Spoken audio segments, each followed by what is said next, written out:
Mesdames et messieurs, bonjour. J'espère que vous allez bien et j'espère également que vous avez passé un très bon week-end. Alors, aujourd'hui, je vais aborder une nouvelle notion. Il s'agit de la mémoire. Et nous savons tous que sans mémoire, nous serions dépourvus d'identité, d'expression, de savoir, de connaissance, de réflexion et même de projection dans l'avenir. Il y a plusieurs types de mémoire, à savoir la mémoire du travail, la mémoire à court terme, la mémoire sémantique et épisodique, la mémoire procédurale et la mémoire perceptive. Connaître les spécificités de ces mémoires est un premier pas indispensable afin de savoir comment mieux les travailler. D'abord, nous allons parler de la mémoire à court terme. La mémoire à court terme est la mémoire du présent. Nous l'utilisons pour retenir des informations de 0,5 secondes à 10 minutes après leur entrée dans le cerveau. En moyenne, nous sommes capables de mémoriser à court terme 7 éléments différents simultanément. Nous sollicitons ce type de mémoire en permanence, par exemple, pour retenir un numéro de téléphone le temps de le composer. La mémoire à court terme est la première étape d'une mémorisation à long terme.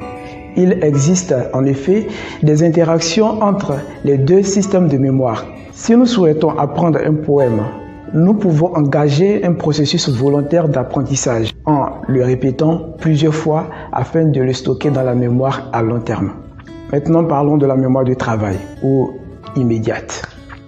La mémoire de travail, parfois nommée mémoire immédiate, correspond à notre capacité à manipuler les informations stockées dans la mémoire à court terme. Elle fonctionne comme un espace actif qui permet de réaliser des traitements sur des informations maintenues ponctuellement en mémoire. Par exemple, classer des mots dans l'ordre alphabétique. Indispensable dans les activités de la vie quotidienne, la mémoire du travail joue un rôle essentiel lorsque nous voulons effectuer deux choses à la fois. Par exemple, écouter un cours tout en prenant des notes. La mémoire à long terme stocke les informations pendant une longue durée et même pendant toute la vie. D'une capacité considérable, elle se décompose en différents systèmes de mémoire selon la nature de l'information à mémoriser. On distingue au niveau de la mémoire à long terme la mémoire explicite et la mémoire implicite. La mémoire explicite ou la mémoire déclarative œuvre dans la mémorisation d'informations que nous pouvons exprimer par le langage. Par exemple, un souvenir personnel. Elle recouvre la mémoire sémantique et la mémoire épisodique. La mémoire implicite, aussi appelée mémoire non déclarative ou mémoire procédurale, permet l'acquisition et l'utilisation de compétences motrices. Par exemple, faire du vélo ou pratiquer du sport. La mémoire à long terme, couplée à la mémoire à court terme, joue un rôle essentiel dans notre capacité à apprendre. Nous pouvons les entraîner pour apprendre mieux. La mémoire sémantique. La mémoire sémantique est notre mémoire des faits et des concepts théoriques. Au niveau de la mémoire à long terme explicite, elle nous permet de stocker des connaissances générales sur soi. Par exemple, notre histoire, ou notre personnalité et le monde qui nous entoure, c'est-à-dire la nature, la géographie et même les noms des objets, leurs fonctions, leur utilisation ou leurs caractéristiques. Ces informations sont organisées selon un réseau sémantique. Le temps nécessaire pour retrouver une information dépend de la distance entre le nœud, c'est-à-dire l'objet de la question, et le nœud où se trouve l'information recherchée.